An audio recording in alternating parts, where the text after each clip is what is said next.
hey, welcome to the American Songwriter. I'm your host, Max T. Barnes. Did you ever wonder who wrote some of your most favorite hits like Waitin' on a Woman or I'm a Little More Country Than That? This week we have an amazing guest. I'd like to introduce you to one of my good friends and an amazing songwriter, Wynn Varble. Wynn, thank you for coming. What's up, Max? Good to see you. Now, we were just on the road a little time ago. And I remember that you had to get the exit row because your legs are so long. We was up there in Canada, you know. We was international, me and you. That's right. Now tell us, where you out of and how did all this get started? Man, I'm from Georgia originally, and I always picked and sang and loved country music. My old man, was a big fan of country music, and I heard it around the house. And I actually started picking the banjo, and then I switched over to the guitar. I couldn't ever figure the banjo out, And I saw Austin City Limits episode one time. It had Watin and Red Lane and probably your dad and some of them on there and doing songs they'd written for other people. I didn't know that was a job. And they were having a big time.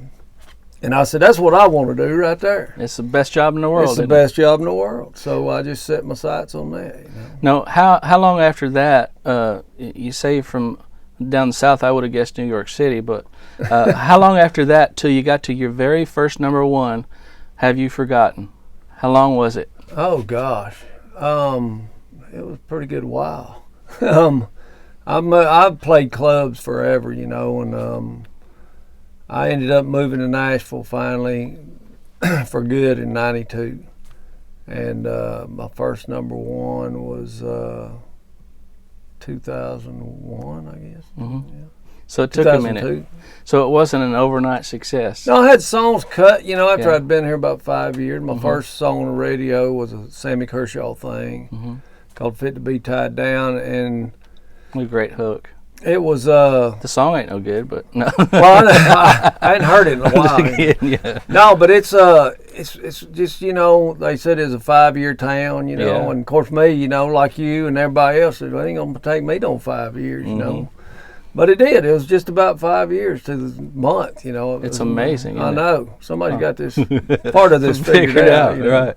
So now tell me, like a lot of folks, you probably get this on the road a lot. Fans will come up and talk to you and they'll ask you questions. And the one I always hear about is, what is it like the very first time that you ever heard one of your songs on the radio? Do you remember the time and the place and where you were? I do, man. Yeah, everybody does. It was that song, Sammy Kershaw thing, and it's amazing. I mean, I always said the first time I hear my song, I'm gonna pull off to the store and I'm gonna get me a big tall boy beer and celebrate. And I was in the car with my future in-laws over in East Tennessee, who don't go for that kind of stuff. So my wife to be at the time started crying, and because you were drinking beer, or because my song was on the radio, and it was just so special, It's an amazing thing for people from humble beginnings to come and make it on the world stage as a songwriter. And I know nobody deserves it more than you with the talent you have. And if you folks don't know, he's an amazing storyteller. And a lot of folks may know you from some of the TV shows you've been on. Can you tell us about that? Well, I guess the first thing I did was a thing for CMT, and I was dead against it. It was one of them competition shows. And CMT, it was at first it was going to be a songwriter show. And Rory Feek, this buddy of ours, Yeah, I know Rory. He talked me into doing it. He said, man, you got to go do this. Because they had done the duet show thing. And same producer, Simon Lithgow. And so I said, man, I went and auditioned for it kind of, and they wanted me to do it. And I guess they needed a token old guy on there or something, I was 50, And so I quit twice before it started. I didn't want to do it, and Simon kept taking me to lunch, and he'd say, man, you got to come do this show. I was like, all right, dadgummit. He's a limey, he's from over in England, we couldn't even hardly understand each other. And so I went on there and I just had a big time with all them kids on there and met some really nice folks, and it was fun. We had to live in the house together, you know. And I told them that was fine, but I was gonna have a conjugal visit from my wife every once in a while. You might not want to put it on there. Cut. Well, that's funny. Well, now that's not the only show you were on. You were on 2 shows at the time, and you know, I've been on the road with you, and we've been out, and people come, and they may not know you as a songwriter, but they know you from those TV shows. Yeah, it's kind of funny. It's strange, isn't it? I know, TV's a powerful thing. I do a thing with Rory and Joey, you know, on their show, 60 Seconds more or less with Wynn Varble, kind of a, I guess, hillbilly Andy Rooney kind of spot, you know. And well, in 60 seconds, would you go do a hit song with us with the band? Sure, yeah. Super. When we come back on the American Songwriter, I want you to see Wynn Varble.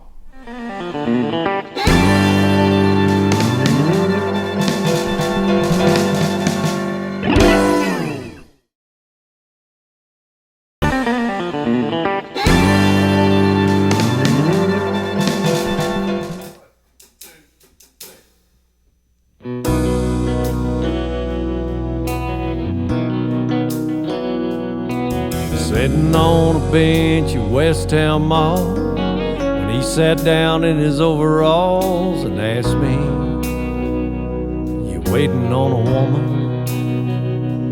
I nodded yes, and how about you? He said, "Son, since 1952 I have been waiting on a woman." When I picked her up for our first date, I told her I'd be there at 8, and she came down the stairs about 8:30. She said, "I'm sorry that I took so long, didn't like a thing that I tried on, but let me tell you, son, she sure looked pretty. She'll take her time, but I don't mind waiting on a woman."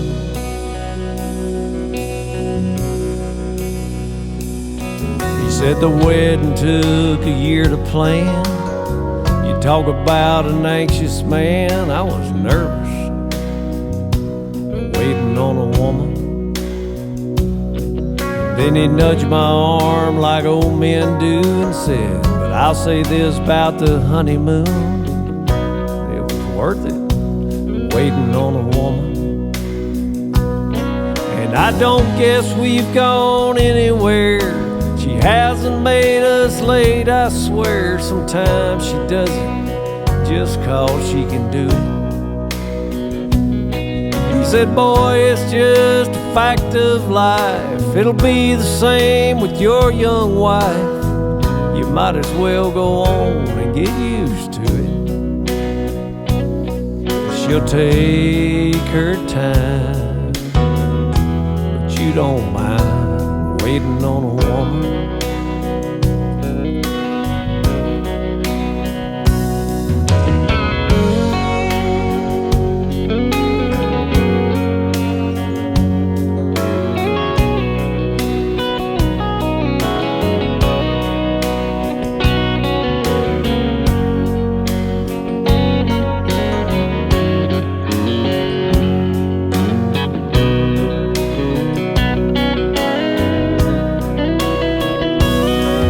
Said I read somewhere statistics show the man's always the first to go.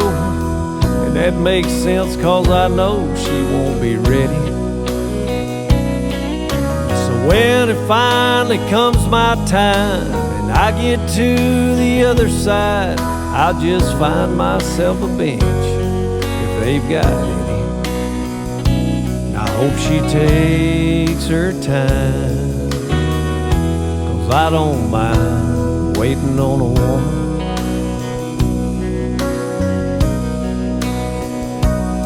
Honey, take your time, 'cause I don't mind waiting on a woman.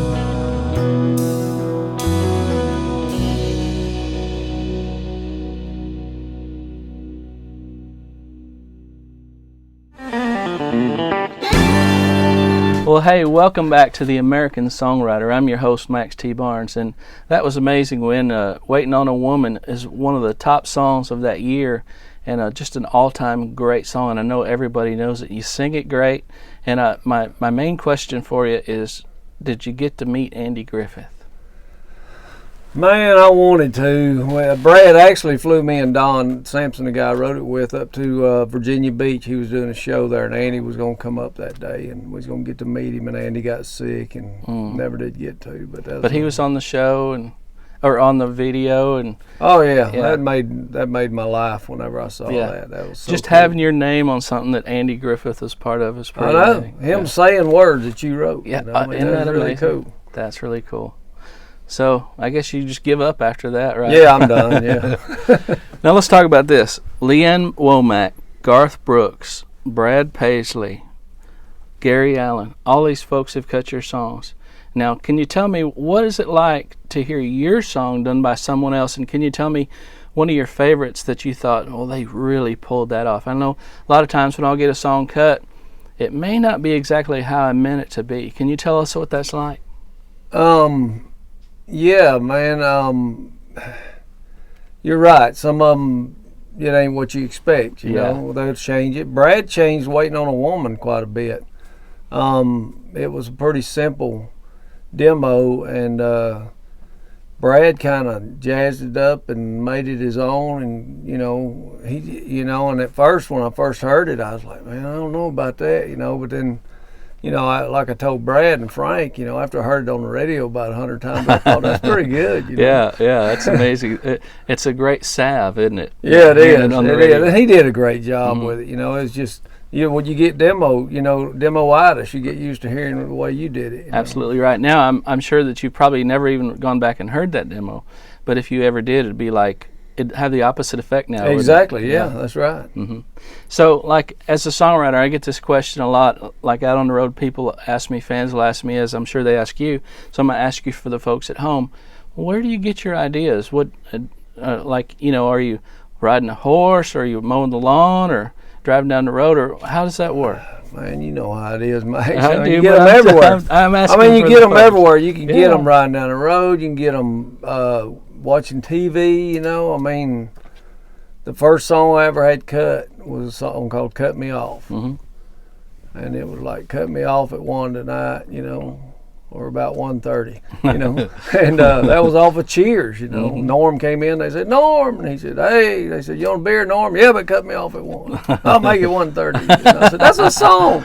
That's good. Yeah, so it's just, you never know. You See, you always have radar on. Always have your ears open. Yeah, and sometimes, you look at, you just being around people, and sometimes, like Waiting on a Woman was, I was sitting in the van waiting on my wife to go to church. I thought, "Dad gum," and that phrase just came, and it was in my book for about a year before I ever wrote it. And you have a hook book, and you're sitting with some random writer, because that's what we do every day. Yeah. And you're keeping this title kind of close to the vest, because you know it's really good. How do you know which title to pop out with somebody? Just waiting for the right day, the right mood. Man, I don't really do that.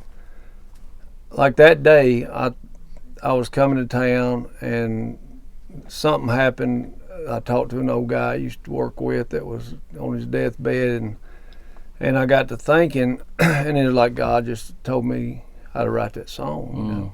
And I went on and told Don, and he had a similar experience with his in-laws. Don Sampson. And so we had started a thing the week before, and we said, "The heck with that, let's write this." Yeah, so super. we did that, So you always have your antenna up. I know a great old story I remember from Hank Cochran. He said he was sitting in a movie theater as a younger man, and he heard, I think it was like a black and white movie, and he heard the lady say to the man, "Make the world go away." Yeah. And he got up from the theater and was like, excuse me. And he went home and wrote, "Make the world go away." So it's kind of like that. Yeah. So tell me the inspiration behind one of the newest, biggest songs that's going to be of 2015, 2016. Garth Brooks is back. He's killing it out there. And whose song does he pick? Not mine. He goes out and gets a Wynn Varble song. Can you tell us about that one? And did you get to meet Oprah? I didn't get to meet Oprah, but he did it on. Well, this song is called "Mom." Me and Don Sampson wrote this one 8 years ago, and it had never been pitched. I don't guess, And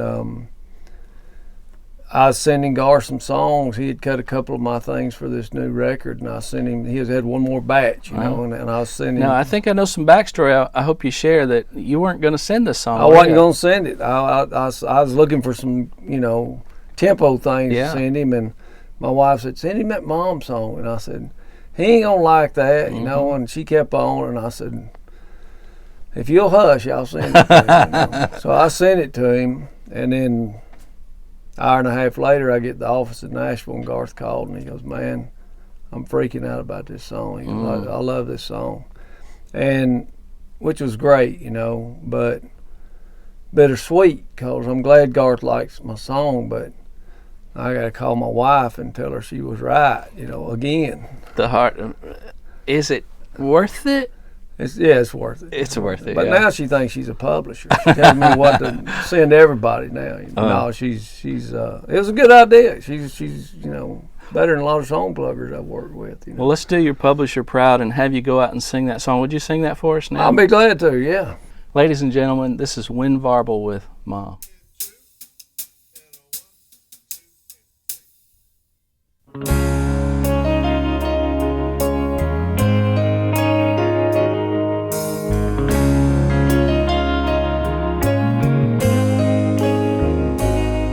Little baby told God, "I'm kinda scared. Don't know if I wanna go down there. From here it looks like a little blue ball, but that's a great big place, and I'm so small. Why can't I just stay here with you? Did I make you mad? Don't you want me to?" God said, "Old child, of course I do. But I've got a life all planned for you. So hush now, little baby, and don't you cry.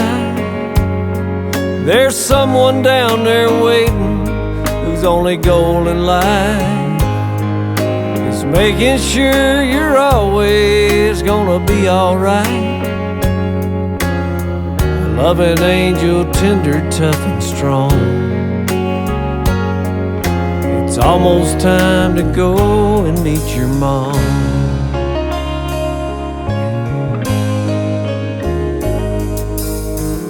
Now you'll never have a better friend or a warmer touch to tuck you in. She'll kiss your bruises, your bumps and scrapes, 'cause every time you hurt, her heart will break. So hush now, little baby, don't you cry. There's someone down there waiting whose only goal in life is making sure you're always gonna be alright. A loving angel, tender, tough and strong. It's almost time to go and meet your mom. And when she's talking to you, make sure you listen close. She's gonna teach you everything you'll ever need to know, like how to mind your manners, to love and laugh and dream, and she'll put you on the path that'll bring you home to me. So hush now, little baby, don't you cry. There's someone down there waiting whose only goal in life is making sure you're always gonna be alright. A loving angel, tender, tough and strong. Come on, child, it's time to meet your mom.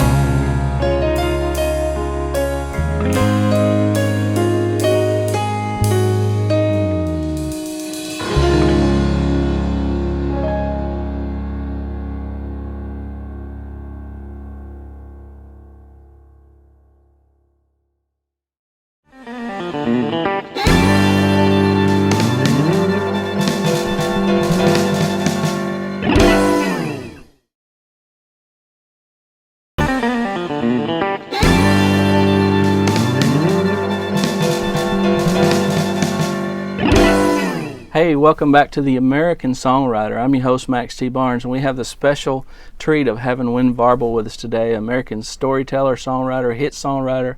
My goodness, you've had a great bunch of success this year, and what I want you to do is tell us about the couple of times, now twice, you've been nominated for CMA Song of the Year. Just an old hillbilly like you, what's it feel like? Well, it feels pretty good. I mean, the first time you think, man, that's a big deal here, and it is a big deal. But you've done it twice. I actually done it 3 times. We got nominated for 3 times. Waiting on a Woman. Where's my script? Go ahead. And Have You Forgotten and a little more country. Man, that's they have awesome. some slow years sometimes. They have to just get what they can get. Is that their excuse? That's my excuse. Man, that's 3 of the biggest songs in country music. Well, you think it's a big deal, but really what it means, Max, is that you get to spend about $1,000 on plane tickets to go to Vegas and buy your wife about a $600 dress that she'll never wear again. Apparently not even around the house, just for you, But no, it's fun, man. I mean, it's always great being recognized for something, and I've had 3 #1 songs and they all got nominated. None of them won.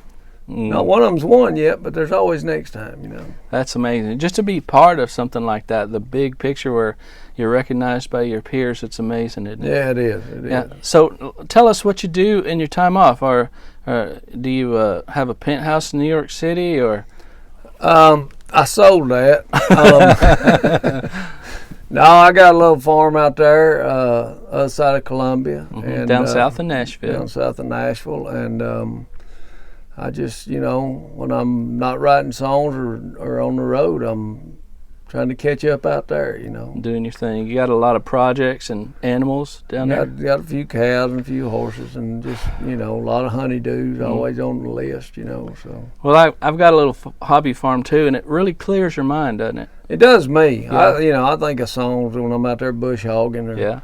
Feeding the cows or whatever. Yeah. It really, it sounds like maybe hippie or something, but getting your hands actually in the dirt really is a real grounding thing, don't you think? That's funny. I like See that. what I did there? Yeah, I did. No, it is, man. It's and I mean, I grew up working for a living, and I didn't think I'd want to, do that. I used to have to mow and bush hog and do all this stuff, and I thought, no, why am I doing this now? When I don't have to. But it's gets you to, I guess like you said, it grounds you. It keeps you grounded, And the contrast between, you get to go on the road and play these shows, and that's all neat. Yeah. But once you get a little time to yourself, you want to go do something like that. Yeah, heck yeah. That's real cool. So your wife, the publisher, did she fly you out to the awards? Or She actually, she's been once with me. She don't like to fly. Really? Yeah, she's a little scared to fly, but we went one time. I talked her into getting on the plane, and it was the roughest flight I've ever been on in my life. So it's hard to really get back on there now, but she's getting back in there a little bit. That's super. Well, you've got a great family, a great stack of hit songs, an amazing voice. You're a great storyteller. Well, Wynn, it's been a great honor having you with us this week. You too, Max. I thank you so much, man. You're a huge talent, a great songwriter, storyteller. You got some of the funniest songs I've ever heard. If you've never seen a Wynn Varble show, you've got to go out and see him. You can catch up with Wynn on WynnVarble.com, and as always, theamericans.songwriter.com if you want to send some questions. It's like ask a songwriter a question. So send your question into info@theamericans.songwriter.com, and I thank you so much for being with us, and we'll see you next week.